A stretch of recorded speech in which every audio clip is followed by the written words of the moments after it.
जलते घर को देखने वालों, अगला नंबर आपका है। आपके पीछे तेज़ हवा है, आगे मुकद्दर आपका है। उसके कत्ल पर मैं भी चुप था, मेरा नंबर अब आया। मेरी कत्ल पर तू भी चुप है, अगला नंबर आपका है। अस्सलामु अलैकुम रहमतुल्लाहि ताला बरकातुहू। मेरे भाई, अभी आप लोग सोए हैं या जग गए? वैसे तो मैं भी 2 दिन बाद ही जगा हूँ। शायद कितने लोगों को ये भी पता नहीं होगा कि मुफ्ती सलमान अज़हरी को 5 फरवरी को गिरफ़्तार कर लिया गया। उनको क्यों गिरफ़्तार किया गया वो वीडियो क्लिप मैं आपको दिखाऊंगा। तो मौलाना ने एक बयान कही थी, जिसमें से एक छोटा सा क्लिप उठाकर सोशल मीडिया पे डाल दिया गया और उसको राजनीतिक धार्मिक मुद्दा बनाकर उन पे FIR दर्ज किया गया और उनको गिरफ़्तार कर लिया गया। तो मौलाना अब्दुल्ला सालिम को आप लोग जानते ही होंगे, वो अक्सर बयान करते रहते हैं हर जगह। तो उनका कहना है कि कुत्ता को कुत्ता ही बोलना चाहिए। मतलब हिंदू, मुस्लिम, सिख, ईसाई, क्रिश्चियन कितने भी धर्म हैं, इनमें से उन्होंने किसी का नाम नहीं लिया था, वो ऐसे ही बोले थे। तो जो लोग कुत्ता है उनको वही बोल सकते हैं ना।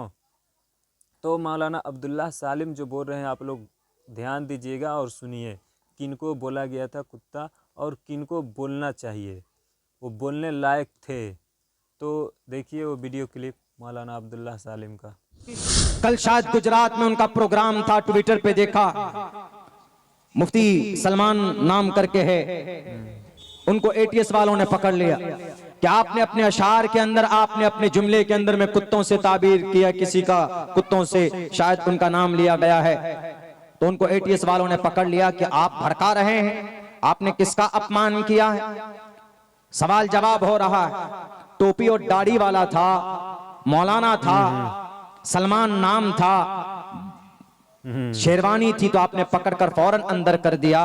वहीं पर राजा सिंह तो बहुत भूखता है, वो तो कुत्ते ही की तरह भूखता है, उसको नहीं पकड़ा जाता। उत्तर प्रदेश के अंदर में कई सारे ऐसे लीडर हैं जो हिंदू मुस्लिम को लड़ाने के लिए बातें करते हैं। सोशल मीडिया में सैकड़ों वीडियोस मौजूद हैं, आप देखेंगे तो आपको पता चलेगा कि अनाप शनाप माइनॉरिटीज के खिलाफ गाली बकते हैं। किसी को ATS वालों ने पकड़कर अंदर नहीं किया।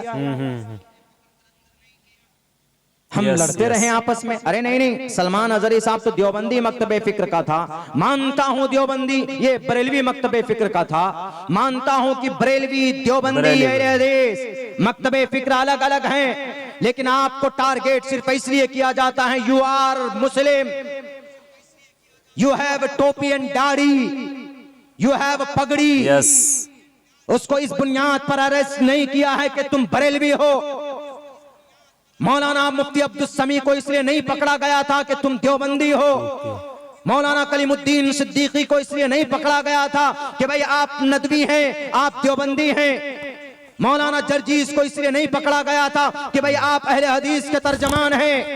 डॉक्टर जाकिर नायक को इसीलिए बैन नहीं किया गया कि आप अहले हदीस हैं। इसलिए टारगेट किया जाता है, यू आर मुस्लिम।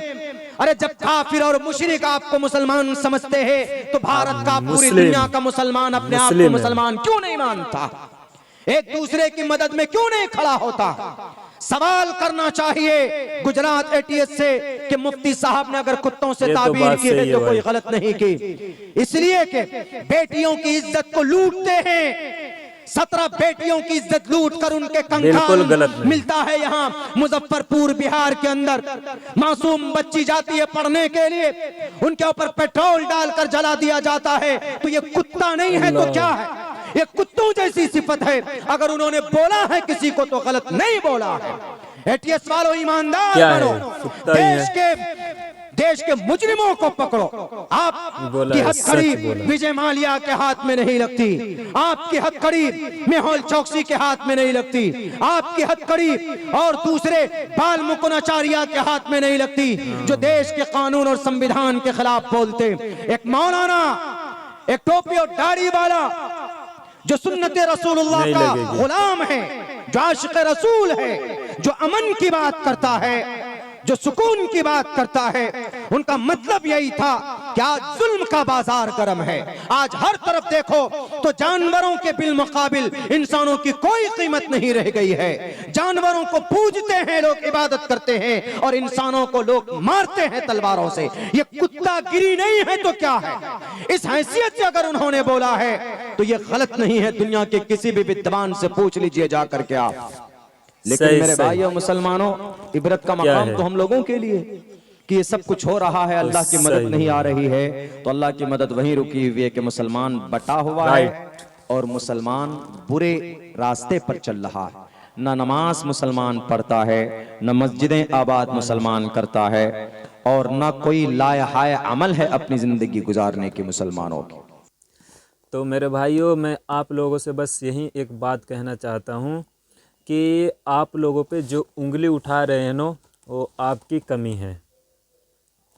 आप ईमान वाले बनिए, अपना ईमान पक्का रखिए, लेकिन शर्त ये है कि आप नमाज़ पढ़िए। जब नमाज़ पढ़ेंगे ना, आपका ईमान पक्का रहेगा, और जब ईमान पक्का रहेगा ना, तो आप उंगली उठाएंगे तो आपके उंगली के इशारों पे अल्लाह ताला मदद फरमाएगा, गैबी मदद फरमाएगा। आपकी उंगली से इशारों से जो करना चाहोगे कर सकते हो। तो मेरे मुसलमान भाइयों, अपना ईमान पक्का रखो, और एटीएस वालों थोड़ा ईमानदारी से काम किया करो, क्योंकि ऐसे बहुत मुजरिम घूम रहे हैं। जैसे मौलाना ने क्या, ख़ास तौर से विजय माल्या, किसका पैसा लेके भागा था? गरीबों का। लेकिन उसका क्या हुआ? कुछ नहीं हुआ। और भी ऐसे बहुत मुजरिम हैं। और जो मौलाना ने जो बात कही कि हाँ कुत्ता है, तो जो बेटियों का बलात्कार किया, क्या वो कुत्ता नहीं तो क्या है? वो कुत्ता गिरी नहीं तो क्या है? लेकिन कुछ लोगों ने इसको धार्मिक और राजनीतिक मुद्दा बनाकर उनको कर दिया। लेकिन खैर बहरहाल वो ज़्यादा दिन तक नहीं रहेंगे, शायद आज वो छूट भी जाए इंशाअल्लाह। अल्लाह ताला से दुआ करें कि मुफ्ती सलमान अज़हरी को रिहा किया जाए। और मेरे भाई, हमारा जब ईमान पक्का रहेगा तो ही हम सच्चे रहेंगे। तो मेरे भाई, आप लोग अल्लाह के नज़दीक आ जाओ। जब अल्लाह के नज़दीक रहोगे तो अल्लाह की मदद कहीं से भी आ सकती है।